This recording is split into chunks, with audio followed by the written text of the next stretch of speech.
ఒకరిని మించి ఒకరు. ఒక దేశంలో దొంగతనాలు జాస్తి అయ్యాయి.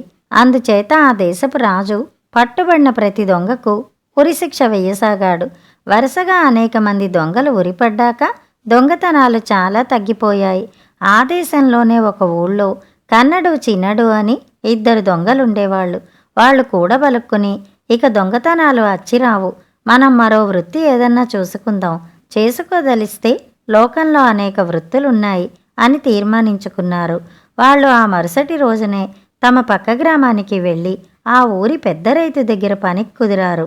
రోజు ఎడ్లను బీడు మీదకి తోలుకుపోయి మేపుకు వచ్చే పనికి కన్నడు కుదిరాడు. తోటకు రోజు నీళ్లు తోడిపోసే పని చిన్నడు ఒప్పుకున్నాడు. ఎవరు ఏ పని చేసినా యజమానికి ఒకటే. మొదటి రోజు ఉదయం కన్నడు ఎడ్లను బీడు మీదకి తోలుకుపోయాడు. ఎడ్లు వాణ్ణి నానా తిప్పలో పెట్టాయి. వాటిలో అవి కుమ్ములాడుకున్నాయి. అందకుండా పరుగులు తీశాయి. వాళ్ల పొలాల్లోనూ వీళ్ల పొలాల్లోనూ పడ్డాయి. వాటిని అదుపులో ఉంచడం కన్నడికి చాలా కష్టమైపోయింది. ఈ లోపల చిన్నడు నీరు చేది తోటకు పోయసాగాడు. ఎంత నీరు తోడినా చెట్లకు చాలలేదు. సగం తోట తడిసేసరికే చిన్నడి చేతులు పడిపోయాయి. నడుం విరిగిపోయింది. ఆ పని పూర్తి అయ్యేసరికి సాయంకాలం అయింది. ఆ రాత్రి కన్నడు చిన్నడు ఒకరి పని గురించి మరొకరు విచారించారు. నాకసలు పని చేసినట్టే లేదు. ఎడ్లను బీడులో వదిలేసి హాయిగా చెట్ల కింద పడుకుని నిద్రపోయాను. అస్తమయం వేళకు అవే నా దగ్గరికి వచ్చేశాయి. వాటి మువ్వల చప్పుడుకు నిద్ర లేచి వాటిని తోలుకుని హాయిగా ఇంటికి వచ్చేశాను అన్నాడు కన్నడు. నా పని ఇంతే అయ్యింది. చిటికెలో 4 కడవలు తోడేసి తోటంతా తడిపేసి ఇక చేసేందుకు పనంటూ లేక హాయిగా మంచం మీద పడుకుని నిద్రపోయాను అన్నాడు చిన్నడు.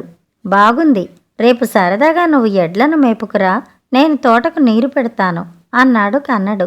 చిన్నడు సంతోషంగా ఒప్పుకుంటూ నేను అదే అందామనుకుంటున్నాను అన్నాడు. నీకు మంచం మీదే పడుకోవాలని ఉంటే మంచం పట్టుకుని మరీ వెళ్ళు ఒరే అన్నాడు కన్నడు చిన్నడితో.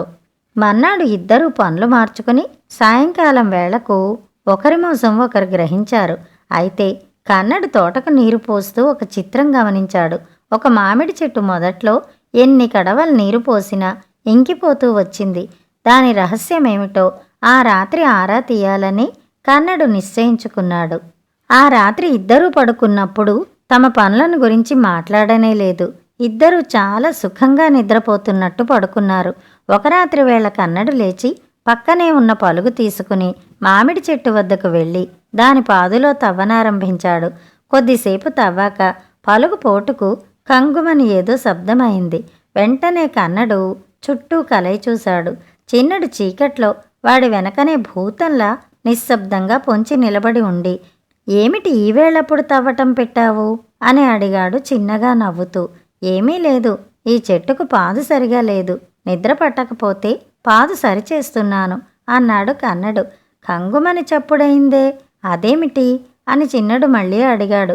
ఏదో రాయి అయి ఉంటుంది, వెళ్ళి పడుకుందాం పద అంటూ కన్నడు పలుగుతో సహా లేచాడు. చిన్నడు తనలో తను నవ్వుకున్నాడు. ఇద్దరూ వెళ్ళి పడుకున్నారు. చిన్నడు నిద్రపోయాక మళ్ళీ వచ్చి ఆ కంగుమన్నదేమిటో చూద్దామనుకున్నాడు కన్నడు.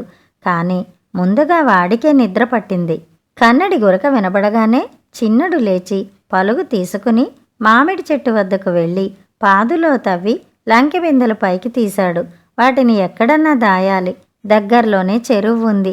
చిన్నడు లంకె బిందెలను అక్కడికి తీసుకుపోయి గట్టు పక్కన లోతు ఆట్టేలేని చోట బురదలో వాటిని కూరిపెట్టి ఏమీ ఎరగనట్టు తిరిగి వచ్చి పడుకుని నిశ్చింతగా నిద్రపోయాడు. కన్నడు తెల్లవారుజామున లేచి పలుగు తీసుకుని చెట్టు వద్దకు వెళ్ళాడు. లంకె బిందెల జాడ కనిపించలేదు. తిరిగి వచ్చి చిన్నడి కాళ్ళు చూస్తే వాటికి బురద కొంచెం నాచు అంటుకుని ఉంది. చిన్నడే లంకె బిందెలను సంగ్రహించి చెరువులో దాచాడని కన్నడికి అర్థమైంది.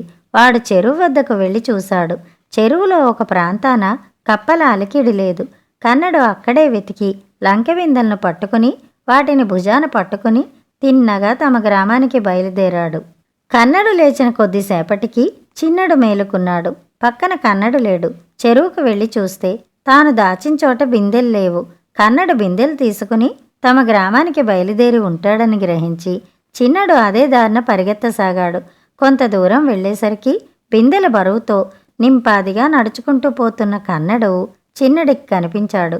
చిన్నడు డొంక వదిలేసి పొలం గట్ల మీదుగా పరిగెత్తి కన్నడి కన్నా ముందు వెళ్ళి మళ్ళీ డొంక ఎక్కి తన చెప్పుల్లో ఒకటి దారిలో వదిలేసి మరో 100 గజాల అవతల తన రెండో చెప్పు కూడా వదిలేసి ఒక చెట్టు ఎక్కి దాని గుబుర్లో దాక్కున్నాడు. కొంతసేపటికి కన్నడు బిందెలను మోయలేక అటుగా వస్తూ ఒక చోట ఒంటి చెప్పును చూసి పట్టించుకోకుండా ముందుకు నడిచాడు. కాని మరో 100 గజాల అవతల మొదటి దాని జత చెప్పు కనిపించేసరికి వాడికి ఆశ పుట్టింది. కన్నడు అటూ ఇటూ చూసి ఎక్కడా జనసంచారం లేకపోయేసరికి బిందెలను కింద దించి మొదటి చెప్పు కోసం వెనక్కు వెళ్ళాడు. వెంటనే చిన్నడు చెట్టు దిగి వచ్చి లంకె బిందెలు ఎత్తుకుని శక్తి కొద్దీ నడుస్తూ తన ఇల్లు చేరుకున్నాడు. కన్నడు 2 చెప్పులు సంపాదించుకుని వచ్చి చూసేసరికి లంకె బిందెలు లేవు. ఇది చిన్నడి పనేనని నిశ్చయించుకుని కన్నడు గబగబ నడుచుకుంటూ చిన్నడి ఇంటికి వచ్చాడు. చిన్నడి ఇల్లు చేరేసరికి కన్నడికి ఇంటి లోపల ఏడుపులు పెడబొబ్బలు వినిపించాయి. కన్నడు ఆశ్చర్యపోయి ఏం జరిగింది అని అడిగాడు. చిన్నడు చనిపోయాడని వాడి భార్య కొడుకు చెప్పారు. గుడ్డ కప్పి నట్టింట పడుకోబెట్టి ఉన్నది చిన్నడి శవం. కన్నడు కూడా వాళ్లతో పాటు కాసేపు ఏడ్చి ఎంతో స్నేహంగా ఉండేవాళ్ళం. వాడి ఆఖరి కోరిక తీర్చటం తప్ప నేను చేయగలిగిందేమీ లేదు. నాకన్నా తను ముందు చచ్చిపోతే తన శవాన్ని కందిమూళ్ల మీదుగా లాగమని వాడు నాతో అన్నాడు. వాడి కోరిక తీర్చి స్నేహరుణం చెల్లిస్తాను అన్నాడు. ఇలా అని కన్నడు అకస్మాత్తుగా చిన్నడి శరీరాన్ని అమాంతం ఎత్తుకుని ఎవరి మాట వినిపించుకోకుండా కొట్టిన కందిచేను దగ్గరికి తీసుకుపోయాడు. కత్తుల్లాగా ఉండే కందిమూళ్ళు తలుచుకుంటే చిన్నడికి కంపరం పుట్టుకొచ్చింది. చిన్నడు చప్పున కన్నడి భుజం మీద నుంచి జారి, ఎందుకురా మనలో మనకు పేచి, 2 బిందెలున్నాయి కదా, చెరొకటి తీసుకుని హాయిగా బతుకుదాం, దొంగతనం మానుకున్న వాళ్ళం దొంగ బుద్ధులు కూడా మానేద్దాం అన్నాడు. ఇద్దరికీ రాజీ కుదిరింది. లంకె బిందెల ధర్మమా అంటూ ఇద్దరూ సుఖంగా జీవించారు. కథ సమాప్తం.